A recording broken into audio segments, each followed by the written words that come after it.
Holy moly. Trying to get this thing going has been a nightmare. Oh my gosh, let's start this out today. If anybody joins in, let's see. I can get a little bit in closer here. See what we can get going. Anyways, if you're here, thank you for being here. Thank you so much. Today, we are going to talk about some amazing things, and I'm so, like I say, so grateful that you are here. But if you could rewire your mind, is that something you do? You know, if you could rewind your life 10 years from now, like 10 years from where you are this very moment, you know exactly where you'd stop, don't you? There's a moment, there's a decision, there's a season in your life, something that you ignored, something that you stayed in probably too long, right? Something that you didn't ever deal with. And ever since then, part of you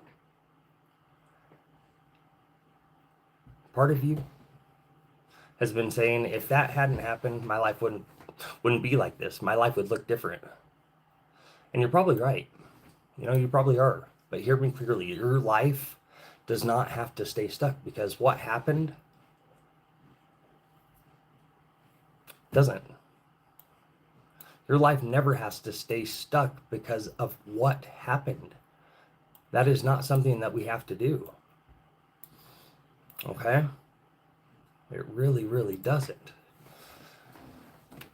Because of what you keep choosing, you know, after the fact. I remember the night after my dad died. Okay? That's where we're going to start this. My dad passed away when I was a senior in college. I remember it was just me, you know, and actually I had my German Shepherd with me. It was kind of a lonely time, of course. But up to that point, my whole life had been made around something else, someone else's identity. But it had made sense to me. I hope you understand that clearly. It wasn't like my life was falling apart. Everything actually made sense. Work hard, perform, win, be strong, do those things. But then when my dad died, and everything underneath that identity started falling apart, it was crazy. I kept just not dealing with it. And it was pretty easy to do for a while. I quit going to class, quit going to practice, quit doing everything that I should have been doing. I tried to keep achieving. I tried to tell myself that I was okay. All right? But the truth is, I wasn't choosing healing. I was choosing avoidance. I didn't want to deal with it. And for the longest time, I told myself that all of that made sense given what I'd gone through, right? Hey, thank you for joining me, whoever hopped on here. I don't know how to pull up this.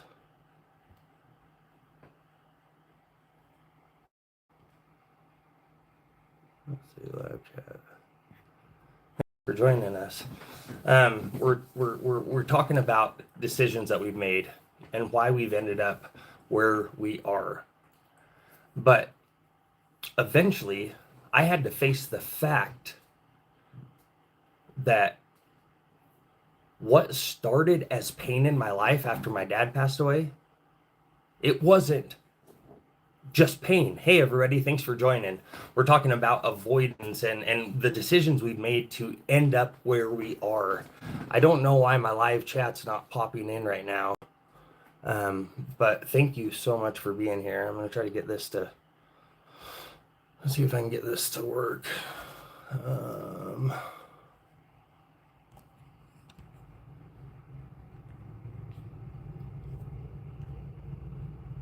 Okay, there we go.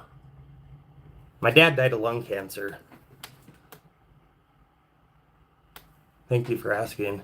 Yeah, he passed away of lung cancer. It was from time of diagnosis till the time he passed away. It was 5 weeks. It was crazy. And up to that point, it was something that I was like, yeah, I've got this handled, right? But it's interesting because I had to start facing the fact that the reason that that I was doing what I was doing, what started as pain had turned into patterns that I was continuing to do over and over. And that wasn't cool. And the crazy thing is, I wanted to blame everybody else, right? Idled. You can't blame your past forever, right?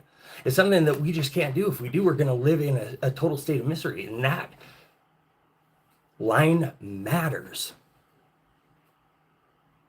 Oh, I'm so sorry to hear that. Gosh, that is horrible. I'm so sorry to hear about your grandpa. I'll tell you what, time matters, right? And that line matters because we can't blame what's happened to us in the past for everything that's going on in our life right now, right? When the past stops being information and it starts actually becoming permission, at first, your past explains things, right? It explains things. Why you react the way you do, why you react in certain situations the way that you do, why certain situations hit the hardest.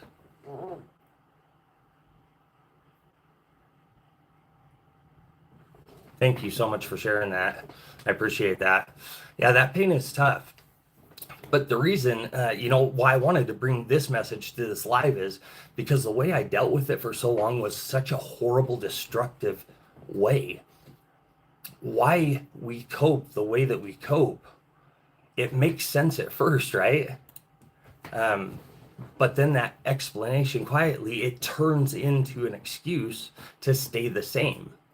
And for me personally, I was using it almost as leverage for me to be able to remain the same, to remain unchanged, to continue doing those destructive things in my life that I didn't want to change because I knew it was going to be hard. I knew it wasn't going to be easy.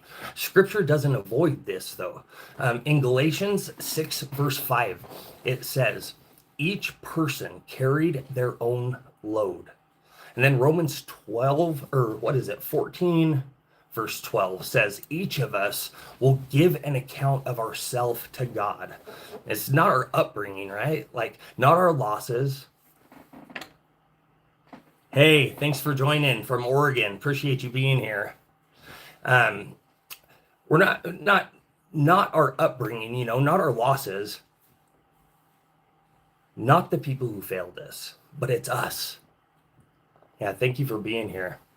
It's our lives. It's our choices. And I'm not trying to be harsh with that, but that is grounding. When we understand that, we can make a change. That's God saying that your life is still yours, right? Where you're at right now, it didn't happen all at once. It's not the result of just one bad moment. It's a result of so many small decisions, so many small compromises made over time. Things that you choose, things that we avoid, moments that we lean into, right? Instead of leaning back out of, moments that we check out, habits that we repeat. It's in the conversations that we maybe didn't have. None of that, though, is super dramatic on its own, right? But all of it, when you stack those things together, man, one day you realize this is where I'm at right now. Sometimes that's not super fun to look at, but it is freeing if you look at it the correct way. The realization can sting a little bit, right? It hurt a little bit, but it can also wake us up. Does that make sense? It can wake us up, because if small decisions built this life that I've got right now, right? Small decisions can change it. It's just a fact of the matter. Most people spend years trying to understand who they are, understand themselves, right? They try why they react the way they do, right? Why they shut down, why they numb out, why they repeat the same patterns. Understanding this stuff matters. It is essential, because understanding alone doesn't move your life forward. You can know exactly where you're at, but if you are not willing to do anything about it, you're going to stay right there, right? Some patterns are there to protect you, or were there to protect you once, maybe. They helped you survive. They helped you get through. But survival is a funny thing. Yeah, patterns do not automatically turn into healthy patterns. Those negative patterns don't just turn into healthy patterns. And if you never question them, they quietly become your ceiling. Okay, that place where you have to stop. You have no place else to go. Your brain likes what is familiar.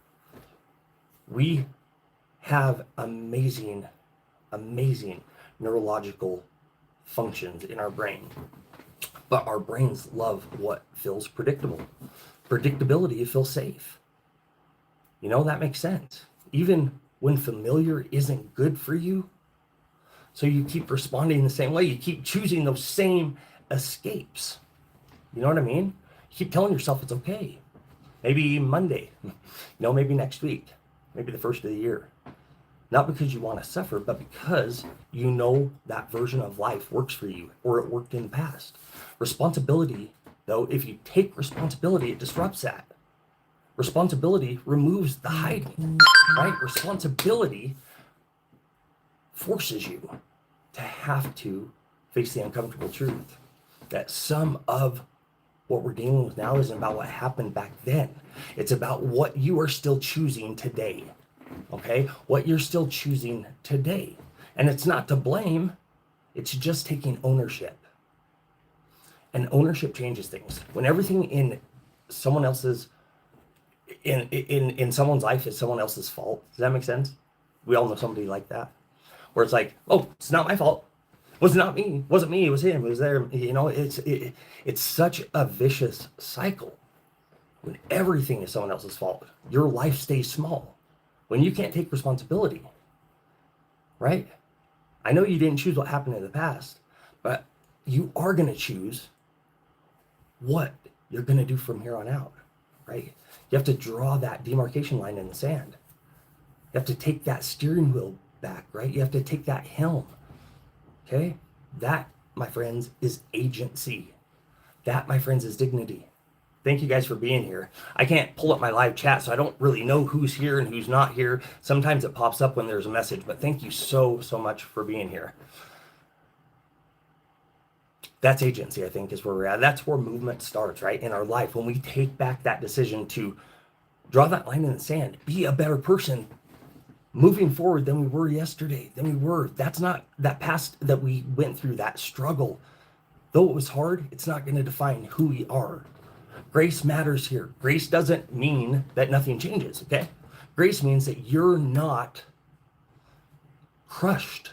You're not destroyed while things change. Grace doesn't remove the responsibility. What it does is it gives you the strength to actually carry the responsibility. So here is where I want to question you today. For anybody that's watching this live, for anybody that is catching this after the fact, okay? The question for today, where and what are the small decisions that you're making right now that are shaping your life?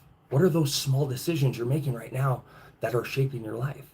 Okay, what do you keep avoiding? Are there things in your life that you avoid? Are there things in your life that you keep repeating even though you already know where it leads? Are there those things in your life? Okay? It's my question for you today. Okay? Your past explains things. It really does. I don't want to discount that at all. But it doesn't get to run your life. Does that make sense? You are still here. You still have choices. We are so blessed to be able to be on this earth. Make the choices matter. Thank you so much for being here. If you want to dive deeper, www.jjshawver.com. Every weekday morning, 9 a.m. Mountain Standard Time, we hop on here, we do a quick reset, a quick devotional, get a little bit into the Word, and build community. So thank you so much for being here, and we will catch you guys soon.